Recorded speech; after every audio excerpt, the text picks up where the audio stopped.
Bangkok रसोई रोटी lady Thai chicken rice.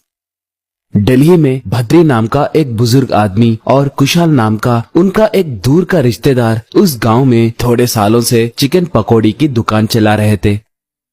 Bhadri अच्छा आदमी था, मगर कुशाल बहुत बड़ा धोखेबाज आदमी था। लाभ बहुत मिलने पर भी लाभ नहीं मिल रहा है कहकर भद्री से झूठ बोलता था। अपने अच्छाई के चलते भद्री उसे कुछ नहीं कहता था। एक बार भद्री कुशाल से, मेरे पोते की तबीयत ठीक नहीं है, शहर जाकर सारे टेस्ट करवाना है, हमारे जमा किए पैसों में से 50,000 रुपए दो, कहा। कुशाल तब, देखो दादाजी, मैं ही आपसे बात करने वाला था। शुरुआती दिनों में हमारा व्यापार अच्छे से चला था, मगर बाद में हिस्सा बांटने के वजह से नुकसान बहुत हुआ है। इसलिए अब से ये चिकन पकौड़ी की दुकान मैं खुद चलाने के लिए देख रहा हूँ। अगर चाहे तो तुम कहीं और कोई दूसरा दुकान शुरू करो, ठीक है, कहा। भद्री तब, इस उम्र में मुझे धोखा देना बहुत अन्याय है। हम 15 सालों से मिलके काम कर रहे थे ना, एक बूढ़े आदमी को धोखा देना अच्छी बात नहीं है, कहा।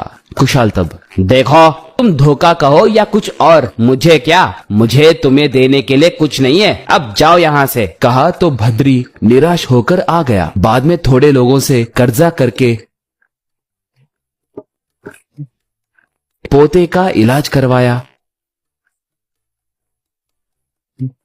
ऐसे थोड़े दिन काम नहीं रहने के कारण वो कर्जा चुका नहीं पाया। तब कर्जदार उसके घर को आकर झगड़ा करने लगे। भद्री उन्हें कल परसों दूंगा कहकर भरोसा देके भेजा देता था। ये सब उनके पड़ोस घर में रहने वाली बैंकॉक लड़की अमारा ने देखा। वो भद्री के पास आई और भद्री से, भद्री दादा, वो कुशल आपसे किए धोखे के बारे में मुझे पता चला है। मुझे खाना बनाना आता है, मैं रोटी बढ़िया बनाती हूँ और ऊपर से चिकन राइस भी अद्भुत तरीके से बनाती हूँ। हमारे बैंकॉक स्टाइल में बनाए तो व्यापार खूब चलेगा। कॉलेज के विद्यार्थी सब आएंगे। मैं और मेरे पति यही सेटल होने की सोच रहे हैं। उनके नौकरी को जाने के बाद मैं खाली रहती हूँ। हम दोनों पार्टनर्स बनेंगे। मैं खाना बनाऊंगी और तुम मनी काउंटर पे बैठना। हम दोनों एक ठेले पे बेचेंगे, ठीक है, बोली। भद्री बहुत खुश होकर मान गया। अगले दिन भद्री कुशाल के दुकान के सामने एक ठेले पे ताई चिकन राइस और रसोई रोटी रखकर बेचना शुरू किया। वहाँ पर आए ग्राहकों को अमारा चिकन राइस के साथ साथ रसोई रोटी और कई तरह के थाई फूड आइटम्स बनाकर देने लगी।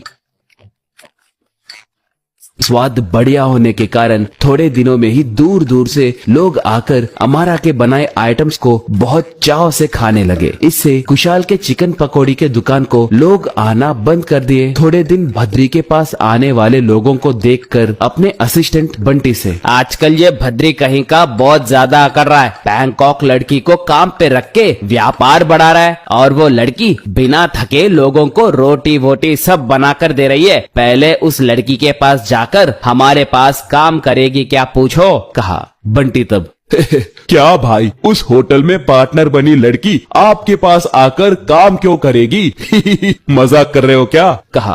कुशाल तब, ओहो, तो उस बूढ़े ने उस लड़की को पार्टनर बनाया, वो तो हमसे भी आगे निकल गया। तो फिर हमारे लोगों को ले जाकर उन्हें धमकाए तो वो लड़की मारे डर के बैंकॉक वापस भागेगी, कहकर गुंडों को बुलाया। बाद में उनसे मिलके भद्री के दुकान के पास जाकर वहाँ पर खाना बना रहे अमारा से खुशाल, देखो लड़की, अब तुम्हें ये दुकान बंद करना होगा, नहीं तो मेरे आदमी लड़कियों कहकर बिना दया दिखाए तुम्हारे हाथ पैर तोड़ देंगे। तब तुम अरे बाप रे कहकर रोगी, कहा। तब अमारा, तुम्हारे जैसे निकम्मों से निपटने के लिए मेरे डैडी ने बचपन में मुझे टेक्वांडो सिखाया। आओ रे आओ, देख लेंगे, कहकर उनके पास जाकर एक केक को उड़ उड़कर मारी। तेज किक से वो लोग उड़कर दूर गिरने लगे। उसके बाद भी अमारा उन्हें पकड़कर उनकी बहुत धुलाई की।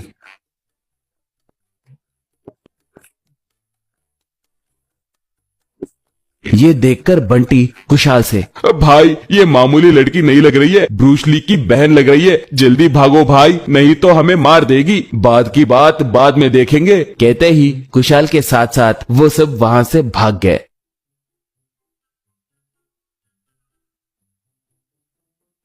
इससे कुशाल वाले कभी भी भद्री के आड़े नहीं आए।